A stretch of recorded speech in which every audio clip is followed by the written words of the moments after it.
misalkan hasil RBSL-nya itu adalah hasil derajat kejituannya itu adalah sedang, maka dilanjutkan dengan uji apa kalau sedang? Uji apa? LSD. Jika derajat kejituannya sedang, maka uji lanjutannya adalah uji apa? LSD.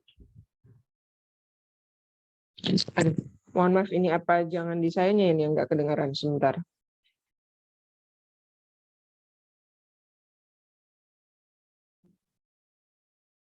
Ya, uji apa? Silakan. LSD, Bu. LSD, HSD. LSD.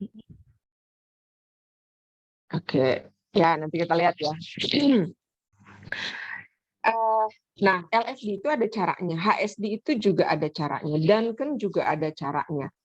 Itu kita kenal sebagai uji pembanding berganda, karena nantinya dia yang akan membandingkan dari setiap perlakuan yang misalkan signifikan berbeda, itu mana yang paling baik. Ya, sebelumnya, ini pada kesempatan kali ini ada media juga ya. Kalian mungkin juga sudah menyampaikan, kita ini ya bersyukur di Filmapres di tingkat fakultas biologi yang diwakili oleh media, alhamdulillah sudah lolos di tahapan fakultas dan menjadi juara pertamanya di fakultas. Mudah-mudahan nanti di universitas dan bisa melanjutkan ke tahapan selanjutnya di bawah bimbingan Parian juga, media bisa sukses, gitu ya. Selamat untuk media. Amin, terima kasih, Bu. Nah, oke. Uji pembanding berganda. Nah, kalau sebelumnya di analisis sidik ragam itu atau uji ANAFA itu digunakan untuk menguji perbedaan perlakuan yang dicobakan, apakah diterima H0 atau ditolak H0. Diterima H0 itu berarti tidak ada perbedaan yang signifikan. Tapi kalau tolak H0 ada dua kemungkinannya. Berbeda nyata dan berbeda sangat nyata. Itu pilihannya. Nah, jika hasilnya berbeda nyata atau berbeda sangat nyata, artinya tolak H0, maka kita harus mengetahui juga ada uji lanjutannya. Harus mengetahui apa? Mengetahui dari yang berbeda signifikan itu atau yang sangat signifikan tersebut, perlakuan mana yang paling bagus. Gitu. Makanya ada uji lanjutan. Apabila H0 diterima, berarti semua perlakuan yang dicobakan memberikan pengaruh yang relatif sama atau tidak signifikan. Di mana nilai tengah perlakuan tersebut semuanya relatif sama. Hal ini memberikan konsekuensi pada kita untuk tidak perlu lagi melakukan pengujian lanjutan. Kenapa? Karena tidak ada lagi pertanyaan lanjutan yang perlu dijawab. Tetapi kalau H0-nya ditolak, berarti paling sedikit itu ada dua nilai tengah perlakuan yang berbeda. Oke. Hal ini berarti perlu dilakukan pengujian lanjutan untuk melacak perbedaan di antara nilai tengah perlakuan tersebut. Sehingga nanti yang kita bedakan di uji pembanding berganda itu adalah nilai tengah perlakuan.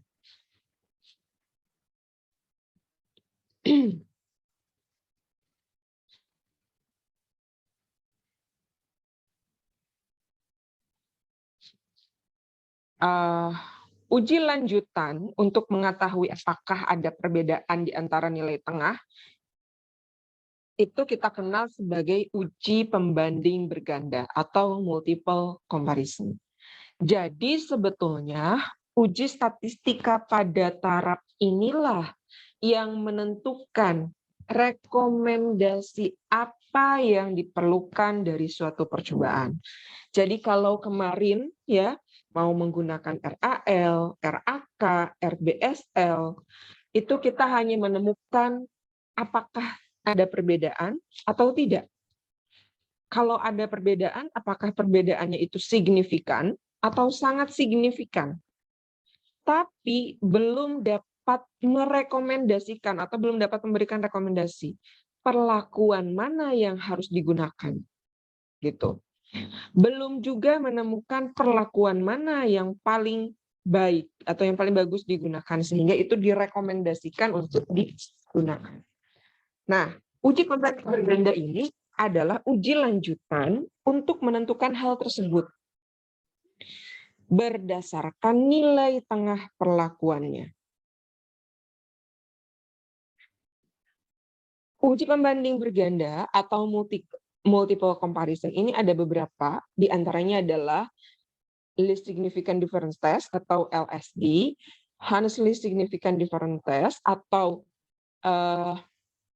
HSD, kemudian ada Duncan Multiple Range Test atau uji Duncan. Ini juga ada uji beda nyata terkecil gitu ya, nama-nama lainnya. Ada juga uji Dunet, ya Dunet Test. Nah, yang akan kita bahas hari ini adalah uji LSD atau Least Significant Difference Test, atau bahasa Indonesianya juga uji beda nyata terkecil atau BNT. Nah, uji LSD ini adalah prosedur membandingkan nilai tengah perlakuan berdasarkan uji T dengan menggunakan ragam gabungan dari kuadrat tengah galat dalam satu sidik ragam. Itu uji LSD. Uji LSD juga merupakan uji yang paling sederhana di antara uji pembanding berganda yang lain untuk menjawab pertanyaan tentang nilai tengah perlakuan mana yang berbeda apabila analisis sidik ragam menyimpulkan H0 ditolak. Jadi ingat ya, jika hasil ANAFA-nya adalah H0 diterima, arti tidak ada perlakuan yang berbeda atau berbeda tidak nyata, Anda tidak perlu melakukan uji lanjutan. Tapi kalau misalkan hasil uji ANAFA-nya menunjukkan H0 ditolak, ya, entah itu berbeda nyata ataupun berbeda sangat nyata, itu memerlukan uji lanjutan. Uji lanjutannya ada berbagai macam. Bisa menggunakan LSD, uji beda nyata terkecil, bisa menggunakan HSD, bisa menggunakan Duncan, bisa juga menggunakan uji Dunet. Tapi keempat uji pembanding berganda ini yang dibedakan adalah nilai tengah perlakuan. Sehingga nanti ini bisa menentukan nilai tengah perlakuan mana yang paling berbeda. Gitu. Kemudian yang kita bahas hari ini adalah uji LSD, Least Significant Difference atau uji beda nyata terkecil atau BNT, maaf. Nah, uji beda nyata terkecil ini merupakan uji pembanding berganda yang paling sederhana. Seperti apa paling sederhananya? Nanti akan kita bahas lebih lanjut. Nah, uji LSD sendiri ini sangat baik digunakan apabila pengujian nilai tengah perlakuan yang akan diperbandingkan sebelumnya telah direncanakan. Jadi sudah di planning ini, ya, apa yang mau dibandingkan itu sudah direncanakan. Baru bisa menggunakan uji LSD. Sebenarnya bisa saja tidak direncanakan pun bisa, tapi akan sangat baik apabila penelitian yang dilakukan itu sudah direncanakan sebelumnya atau ada tujuan tertentu lah gitu ya dalam dalam pengujian LSD. Nah, selanjutnya tingkat ketepatan dari uji LSD ini akan berkurang bila digunakan untuk menguji semua kemungkinan pasangan nilai tengah perlakuan, yaitu melakukan perbandingan yang tidak terencana atau unplanned comparison. Kenapa uji LSD ini tadi sangat baik digunakan untuk planned comparison yang terencana gitu, pembandingan yang terencana. Karena dalam uji LSD yang sangat sederhana ini dia tidak membandingkan seluruh nilai tengah percobaan. Berbeda dengan dengan uji Duncan. Kalau uji Duncan banyak sekali yang diperbandingkannya. Kalau uji LSD tidak, nanti kita akan lihat. Nah, Uji LSD disarankan pemakaiannya untuk membandingkan perlakuan-perlakuan yang terencana berdasarkan teori pada bidang yang diteliti. Jadi biasanya ini biasanya juga digunakan untuk semacam membuktikan. Misalkan produk A ini bagus. Nah, untuk membuktikan apakah memang produk A ini bagus dibandingkan dengan produk B, dengan produk C, itu yang dimaksud dengan rencana. Gitu. Uji LSD juga hanya dapat digunakan apabila uji F, ingat ya, apabila hasil dari analisis sidik ragam itu berbeda sangat nyata. Jadi kalau hasil uji ANAFA-nya menunjukkan berbeda nyata saja, bisa tidak menggunakan LSD.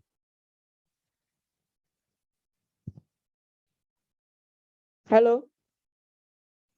Bisa tidak menggunakan LSD? Bisa.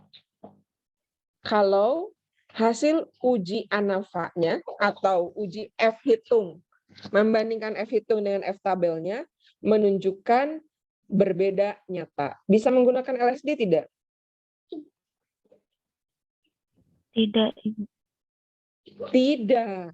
Karena syarat kita menggunakan uji LSD, nilainya, nilai F-nya atau perbandingan nilai F hitung dengan F tabelnya harus menunjukkan berbeda sangat nyata. Tolak H0 berbeda sangat nyata. Berarti kalau berbeda sangat nyata harus seperti apa? Kalau berbeda sangat nyata berarti harus seperti apa? F hitung dengan F tabelnya harus seperti apa? Perbandingan F hitung dengan F tabelnya harus seperti apa? Masih ingat? F hitungnya lebih dari F0,01. Ya, nilai F hitung harus lebih besar dari F0,01. Baru kesimpulannya tolak H0 berbeda sangat nyata. Sebentar.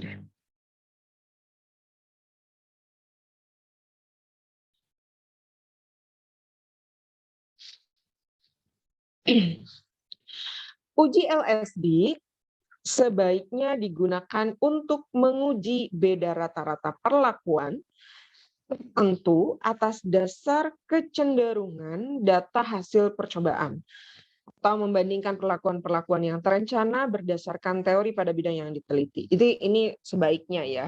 Dan digunakan jika akan membandingkan perlakuan-perlakuan yang diberikan dengan kontrol.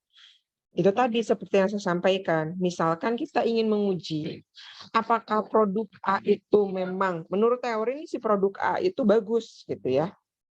Kemudian kita akan menguji apakah memang produk ini bagus atau tidak.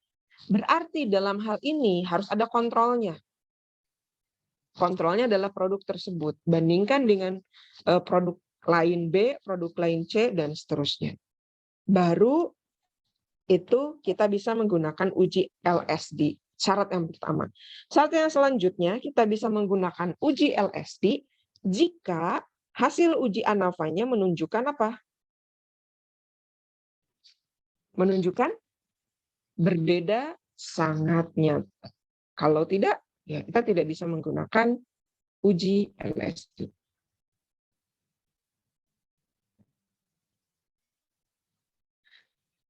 Tidak, oke, ini saya betulkan dulu sebentar.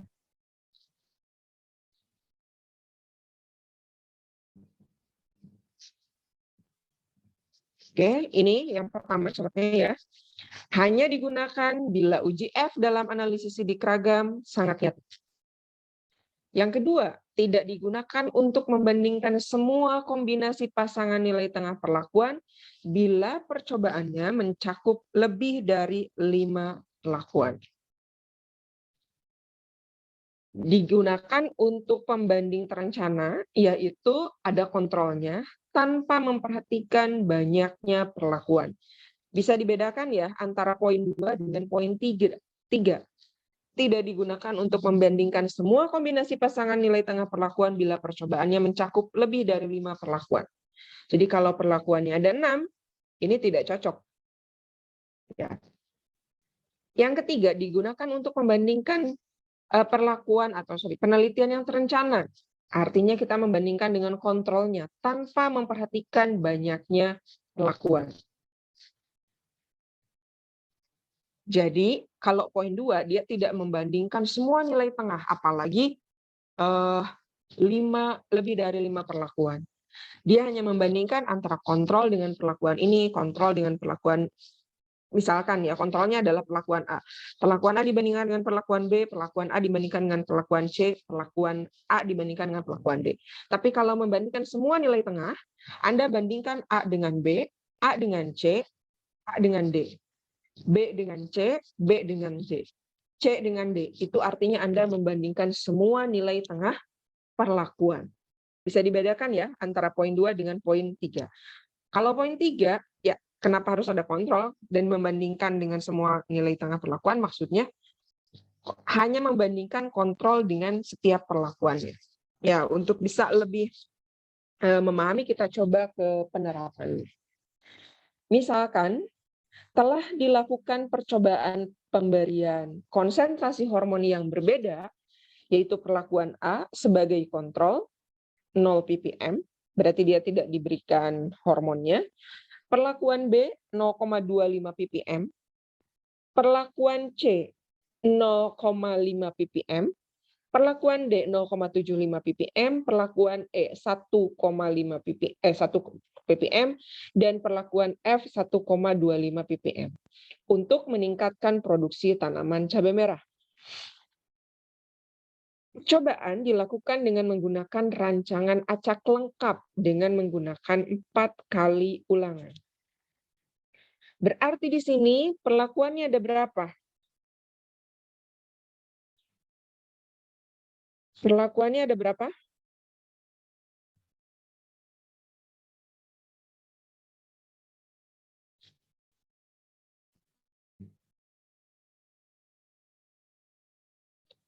Bu. Perlakuannya ada berapa? Ada 6, tapi yang satu menjadi kontrol. Oke.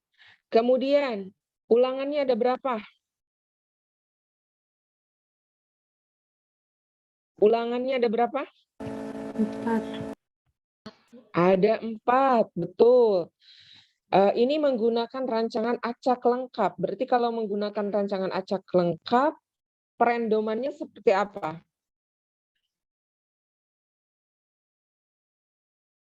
Perendomannya seperti apa?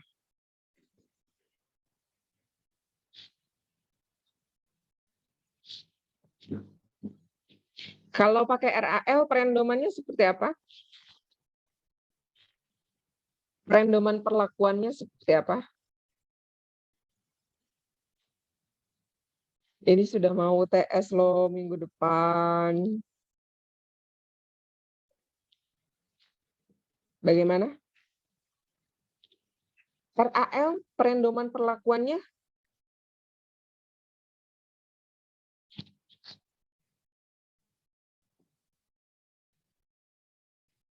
Ayo, bagaimana?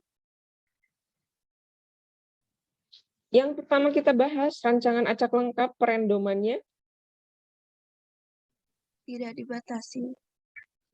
Tidak dibatasi, bebas perendomannya. Mau seperti apapun bebas perlakuannya dalam satu, tidak ada batasan baris kolom, tidak ada batasan kelompok gitu ya. Oke, misalkan hasil percobaannya adalah seperti ini. Teman-teman nanti bisa hitung ulang bagaimana ini sigma X-nya ya dari setiap ulangan, ini sigma X dari setiap perlakuan, lalu rata-rata. Ternyata hasil analisis sidik ragamnya seperti ini. Ini menunjukkan yang paling Anda lihat di sini adalah F hitung dengan F tabel. Anda lihat.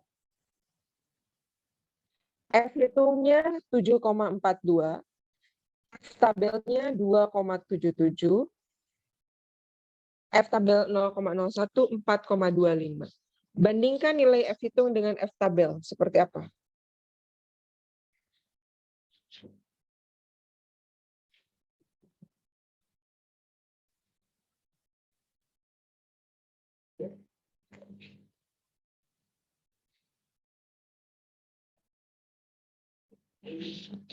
Bandingkan nilai F hitung dengan F tabel.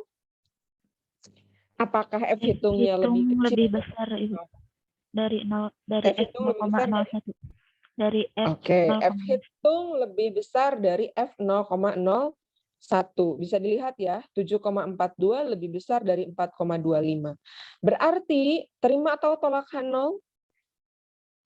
tolak H0. Kesimpulannya? Tolak H0. Artinya berbeda nyata atau berbeda sangat nyata tolak H0-nya?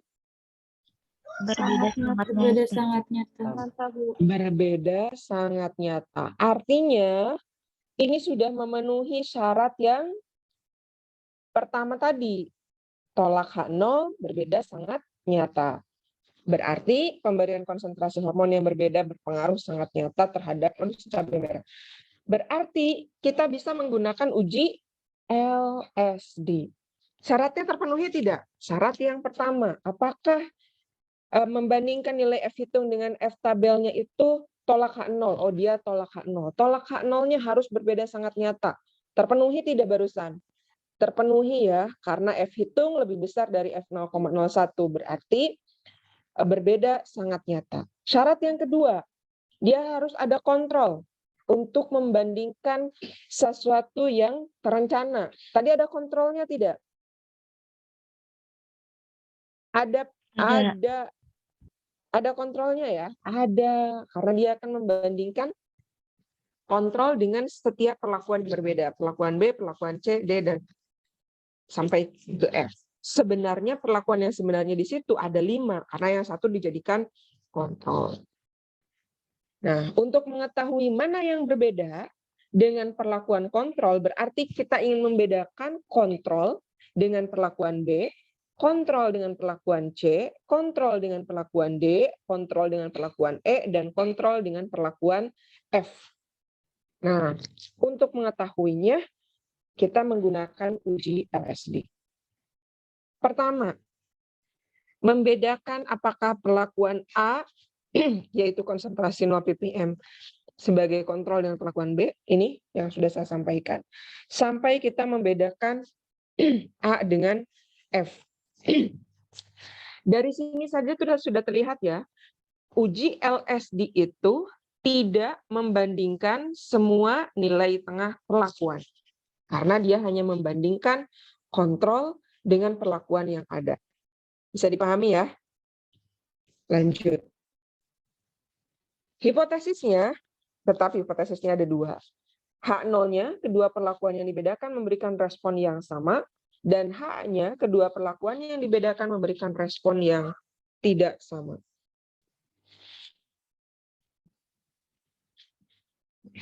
Kaidah pengujian hipotesisnya, jika hasil analisisnya harga mutlak X bar 1 dikurangi X bar 2 kurang dari sama dengan LSD 5%, maka kesimpulan analisisnya terima H0. Artinya tidak terdapat perbedaan. Jika harga mutlak X bar 1 dikurangi X bar 2 berada di antara nilai LSD 5% dan LSD 1%, tolak H0 berbeda nyata. Jika harga mutlak X bar 1 dikurangi X bar 2 lebih besar dari LSD 1%, maka tolak H0 berbeda sangat nyata.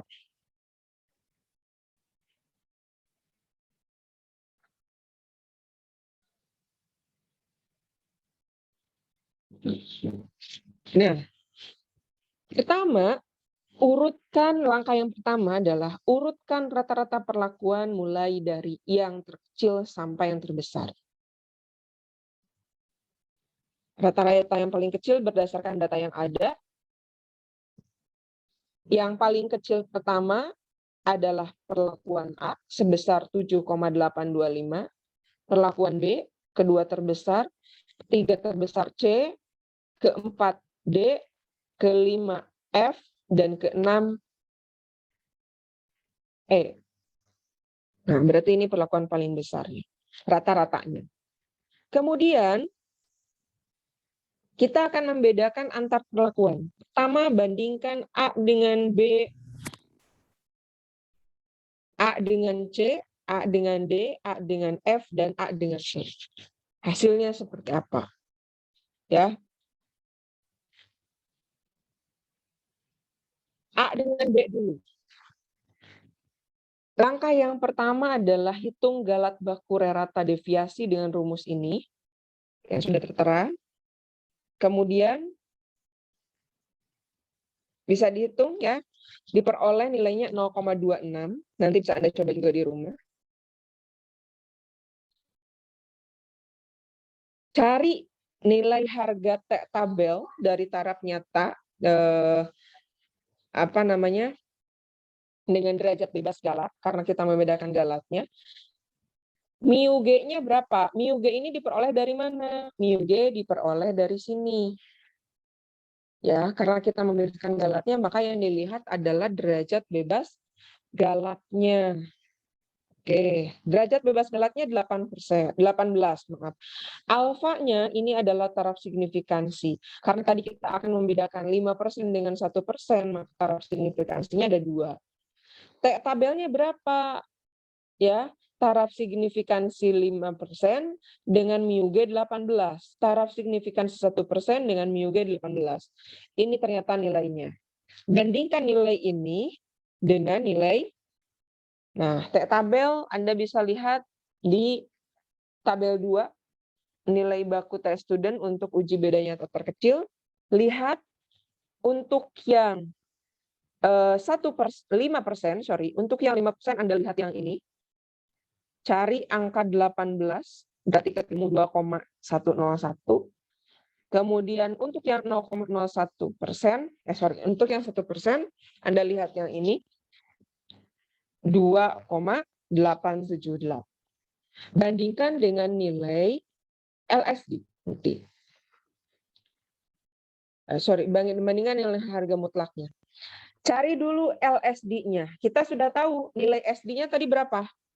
Nilai standar baku galat deviasinya 0,26 kan? Tabel untuk 5%, 2,101. Untuk 1%, 2,878. Anda tinggal kalikan saja. Untuk LSD 5%, Anda kalikan ini dengan ini. Berapa hasilnya? 0,55. Untuk LSD 1%, Anda kalikan ini dengan ini. Berapa nilainya? 0,75. Oke, bisa dipahami. Sampai di situ. Kemudian, baru kita bandingkan. Balik lagi. Rata-rata A tadi berapa? 7,825. Rata-rata B 8,175. Ini dikurangkan 0,35. Ingat ya, dengan harga mutlak ini, berarti mau nilainya di sini positif maupun negatif, dibacanya tetap positif. Karena sudah ada tanda harga mutlak. Oke. LSD 5%-nya tadi berapa? 0,55. LSD 1%-nya 0,75. Harga mutlak X bar A dikurangi X bar B 0,375. Anda bandingkan, apakah harga mutlak X bar A atau X1 dikurangi X2 lebih kecil dari LSD 5%, berada di antara LSD 5% dan LSD 1%, atau lebih besar dari LSD 1% dengan angka tersebut.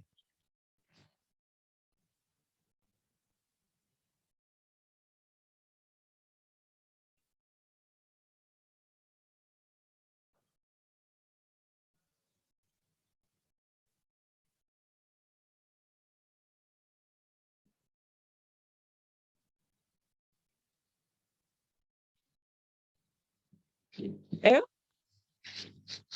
0,35 dibandingkan dengan 0,55 dibandingkan dengan 0,75, apakah dia lebih kecil dari 0,55?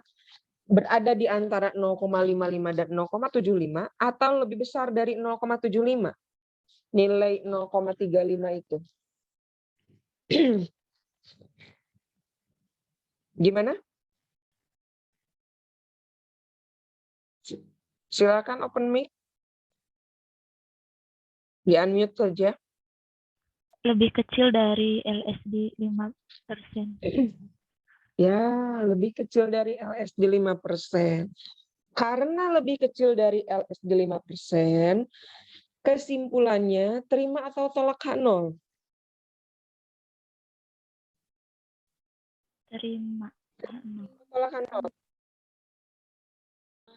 Hmm? Terima H0, Ibu. Terima H0. Jika terima H0, maka artinya berbeda tidak nyata. Artinya kedua perlakuan yang dibedakan memberikan respon yang sama. Jadi perlakuan A dengan perlakuan B itu tidak ada perbedaan.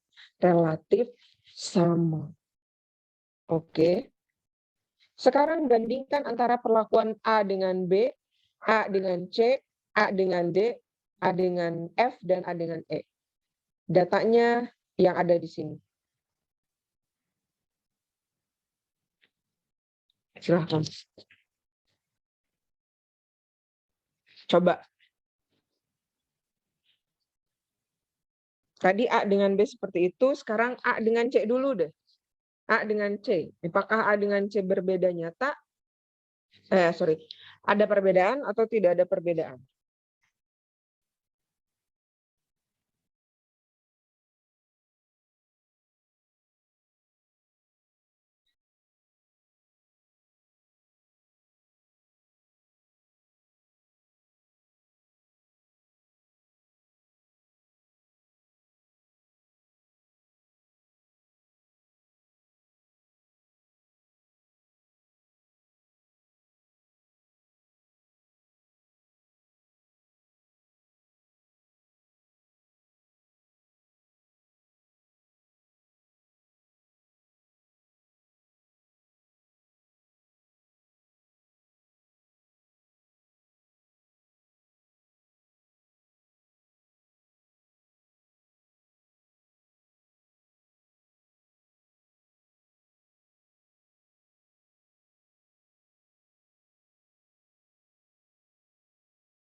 Ada yang sudah selesai membedakan A dengan C?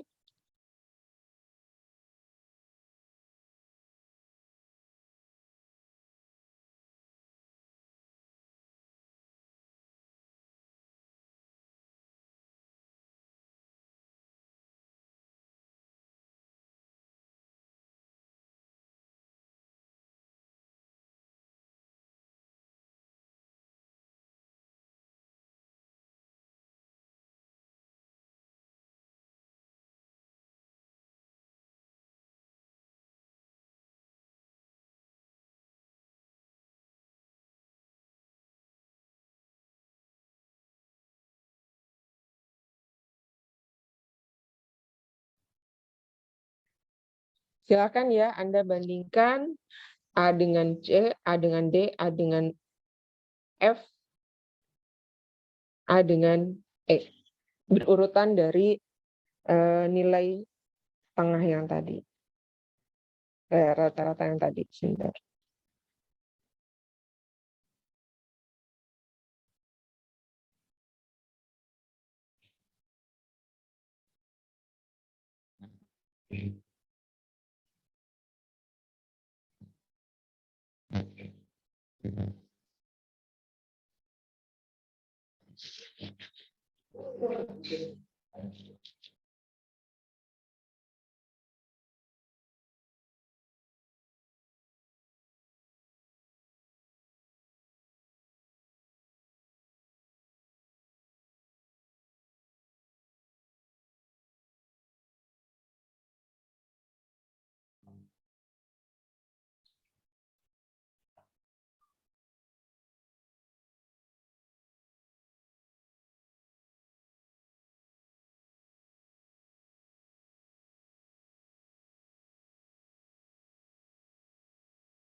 Ada yang sudah?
Sudah? Ini sudah cukup lama waktunya. Jadi A dengan C berbeda atau tidak? Loh, Tidak terdapat perbedaan, Ibu. tidak terdapat perbedaan. Berapa nilai LSD-nya? Sorry, 0,5. harga mutlak.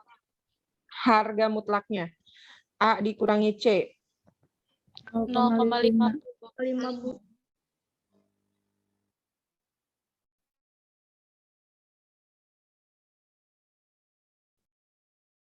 0,5 ya.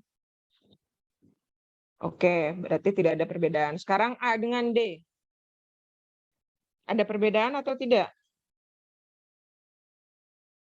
Ada, Ibu. Ada. Berbedanya nyata atau sangat nyata? Sangat nyata. Sangat nyata. Sangat nyata. Sekarang A dengan F.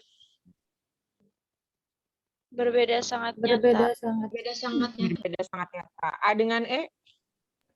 Berbeda sangat nyata. Berarti kita bisa menyimpulkan yang berbeda itu, yang memberikan pengaruh berbeda, D, F, dan E.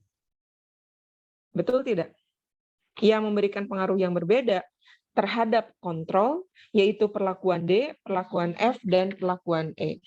Nah, dari ketiga perlakuan tersebut, perlakuan mana yang paling bagus?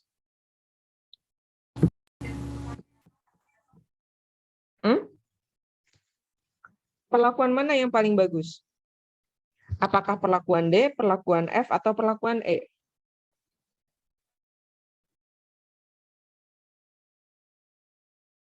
Dalam LSD itu paling mudah menunjukkan perlakuan mana yang paling bagus.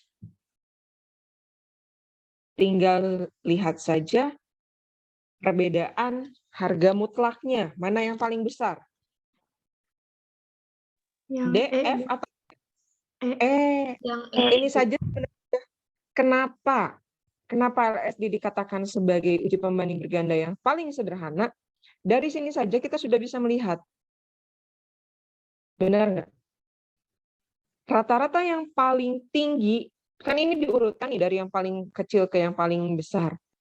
Karena dia hanya membandingkan kontrol dengan setiap perlakuan, sudah bisa kita tebak mana yang paling bagus.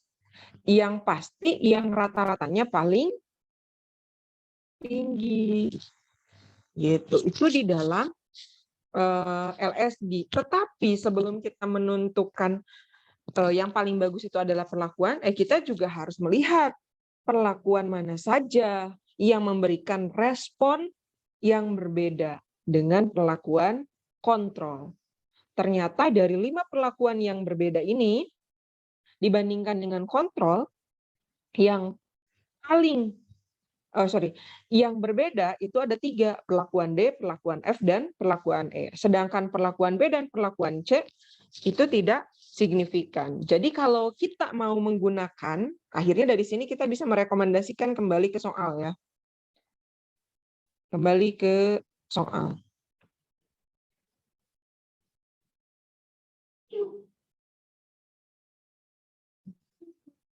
Nah, dari sini, dari hasil yang tadi, kita bisa melihat, berarti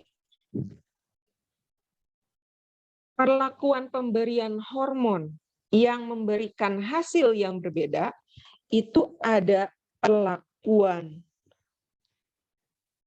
D, perlakuan E, dan perlakuan F. Dengan konsentrasi mulai 0,75, 1, dan 1,25. Sedangkan untuk konsentrasi 0,25 dan 0,5 ini tidak berbeda nyata. Artinya ini tidak direkomendasikan untuk digunakan.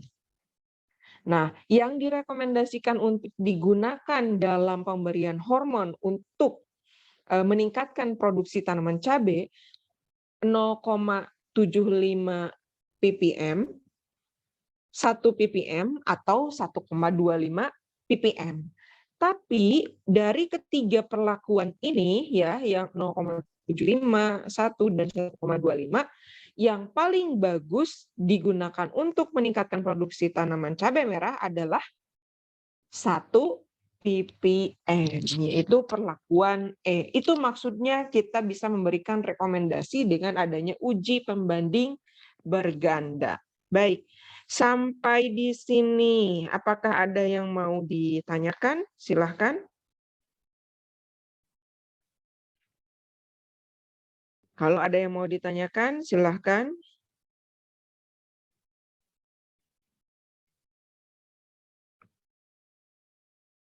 Atau sudah dapat dipahami? Izin bertanya, Ibu. Oke. Dari Pak Rian, ada tambahan? Kalau Maaf, dari Ibu, saya, izin bertanya. ini ada yang mau Oh iya, bertanya silakan. langsung sana. Ada yang bertanya, silakan. Iya, Ibu. Ini terkait yang kemarin mungkin yang masih menyangkut sama pertemuan kemarin yang analisis sidik keragam. Nah, itu untuk menentukan uji lanjutan itu dari nilai koefisien keragaman atau dari F hitung, kesimpulan F hitungnya ya, Bu, yang berbeda nyata atau berbeda sangat nyata. Oke. Ya. Jadi ini berbeda ini ya. Kalau dari koefisien keragaman, itu kan kita menentukan derajat kejituan ya. Berapa persen derajat kejituan untuk keabsahan dari kita bisa menerima hasil penelitian. Nah, itu uji lanjutannya bisa memilih uji lanjutan yang tadi. Ada 2 sebetulnya. Tergantung tujuan kitanya yang mana. Nah, tetapi meskipun demikian, kalau kita perhatikan lagi ya, ketika kita mendapatkan nilai koefisien keragaman, kemudian ada derajat kejituannya berapa persen, misalkan. Kita kembali lagi ke mana nih?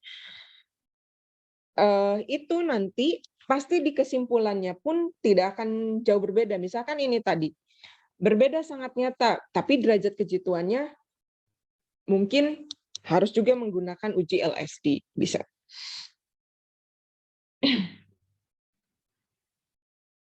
Jadi sebetulnya relate sih, tidak harus memilih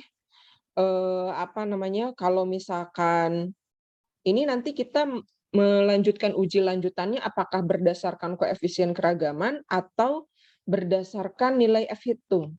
Karena biasanya nih ya, ini kan dia hanya menggunakan, ini dia berdasarkan koefisien keragaman. Kalau berdasarkan koefisien keragamannya, kita bisa menggunakan uji lanjutan yang sudah disarankan, gitu ya. Tapi kan tidak semuanya. Di sini tidak ada uji DUNET, gitu. Di sini hanya ada uji HSD, LSD, dan Duncan. Meskipun memang yang uji DUNET juga jarang digunakan. Nah, tetapi kondisi-kondisi yang tadi, misalkan LSD itu harus berbeda sangat nyata.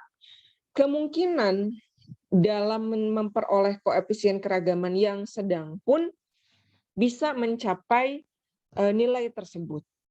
Nah, lalu bagaimana Bu? Kalau misalkan ternyata berdasarkan koefisien keragamannya, itu dia masuk ke dalam uji LSD atau koefisien keragaman sedang.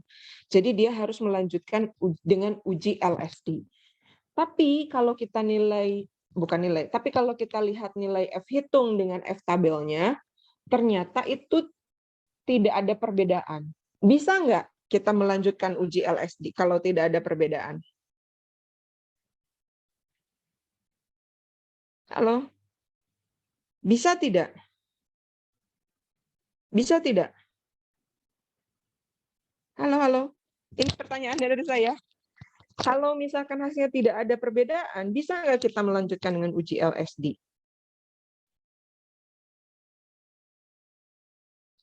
Tidak.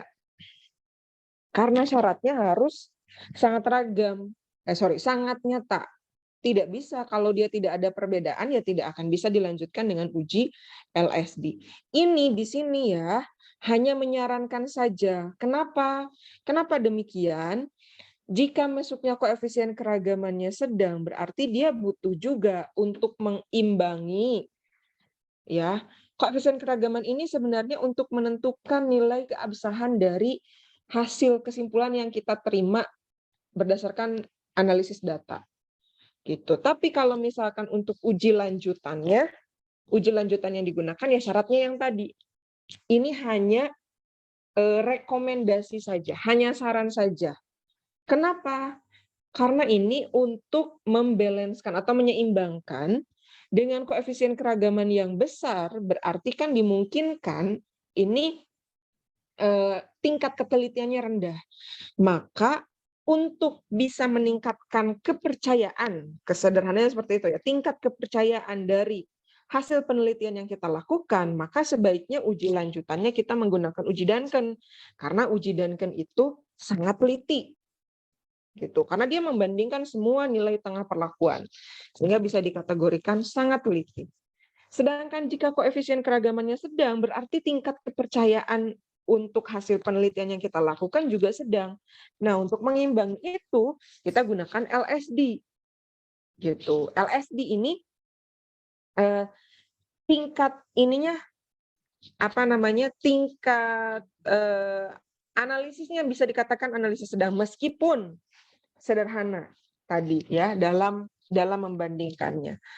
Kemudian kalau kakaknya kecil ya berarti harus yang biasa saja, tidak harus tingkat ketelitiannya yang tingkat ketelitiannya sangat tinggi. Dia bisa menggunakan HSD. Jadi kalau ditanya, apakah kita harus menggunakan uji lanjutan berdasarkan koefisien keragaman atau berdasarkan nilai F-hitung?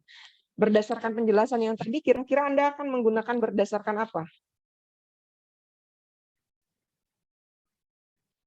Halo?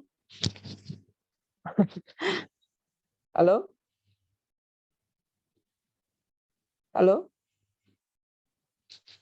Kelihatan ya tadi.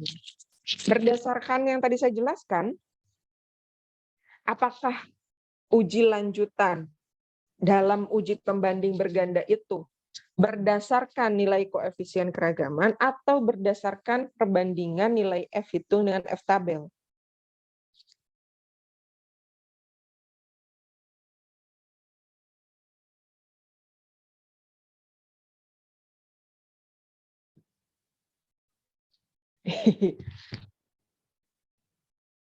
Bagaimana?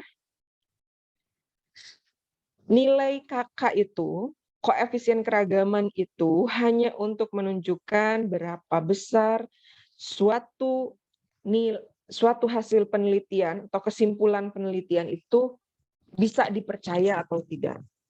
Dengan taraf signifikansi tertentu, 5% dan 1%. Itu kan di awalnya sudah di ini. Nah, tetapi kita bisa menggunakan uji lanjutan seperti di awal tadi saya jelaskan di penjelasan awal, multiple comparison bisa digunakan jika hasil ANAFA-nya tolak H0.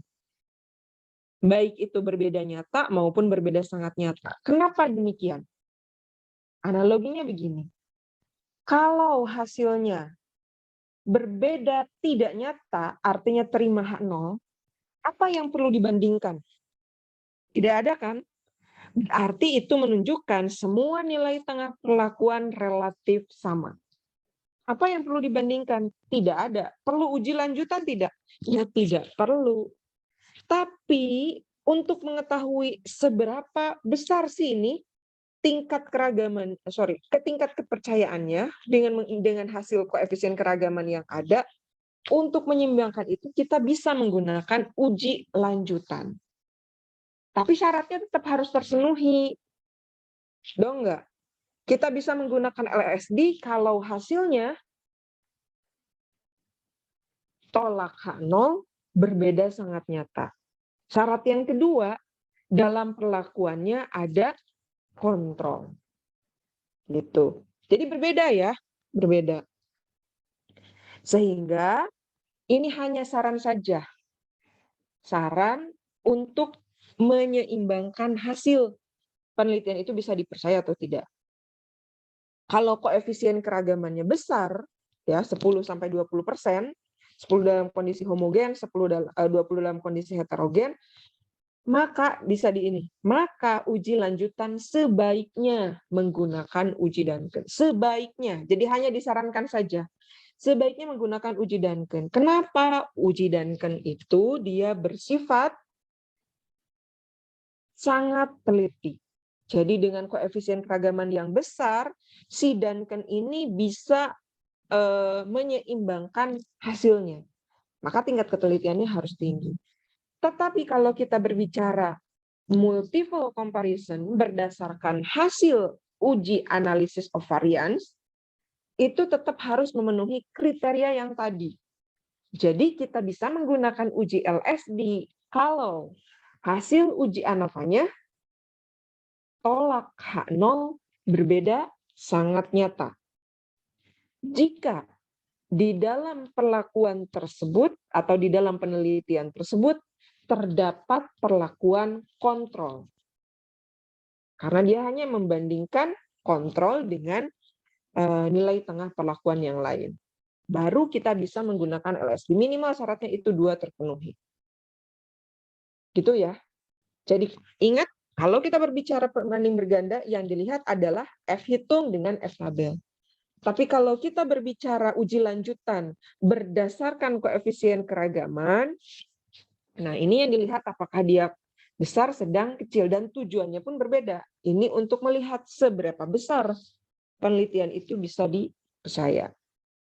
Jadi, kita bisa menggunakan LSD kalau berdasarkan apa? Bisa disimpulkan, jadi kita bisa menggunakan LSD kalau ada kontrolnya, hasil uji ANAVA-nya berbeda sangatnya. Begitu ya. Jadi bukan ini. Nah, tapi kalau kita kemarin masih baru sampai ke uji ANAVA, maka uji lanjutannya mana? Ya, ini. Di dalam beberapa kasus kadang relate. Relate dalam artian koefisien keragamannya memang sedang, sesuai dengan yang disarankan uji lanjutannya adalah uji LSD, hasil ANAVA-nya berbeda sangat nyata. Dan ada kontrolnya, sehingga memungkinkan untuk menggunakan uji LSD. Tetapi dalam beberapa kasus juga mungkin bisa saja terjadi bahwa kakaknya sedang, tetapi hasil uji ANAVA-nya menunjukkan berbeda nyata. Bisa dipahami ya? Jadi kita bisa melanjutkan sebagai uji lanjutan itu kalau hasil ANAVA-nya tolak H0. Ingat gitu. Kalau hasil ANAVA-nya terima H0 ya tidak perlu. Kenapa? Karena ya itu tadi nilai tengah perlakuannya relatif sama. Apa yang mau dibandingkan? Sudah jelas tidak ada yang signifikan. Tapi ini sudah tidak ada yang berbeda. Tapi uji lanjutan itu untuk menentukan dari sekian banyak perlakuan mana yang memang paling berbeda, yang paling bagus. Perbedaannya seperti apa? Begitu. Ya. Bisa dipahami ya? Oke. Siap. Yang bertanya, bagaimana yang bertanya? Ada tanggapan? Baik, Ibu, bisa dipahami. Jadi untuk uji lanjutan untuk pembanding berganda itu dilihat dari F hitung dan F tabelnya, tetapi kalau untuk yang uji ANAVA analisis sidik ragam itu lihat dari kakak dan itu hanya untuk menguji keakuratan gitu, sehingga untuk uji lanjutannya itu hanya sebagai saran saja. Mungkin seperti itu, Ibu. Gitu. Terima kasih atas jawabannya. Ya, enggak. Varian, ada tambahan Varian? Silakan. Kayaknya udah cukup jelas Bu ya, udah cukup sih. Untuk materinya udah ada di Trello, daftar hadirnya juga ada di Trello. Saya nggak ada tambahan lagi Bu, makasih banyak. Dan siap. nggak ada tugas Bu ya hari ini ya, alhamdulillah. Ya, ini kita bebas tugas dulu ya.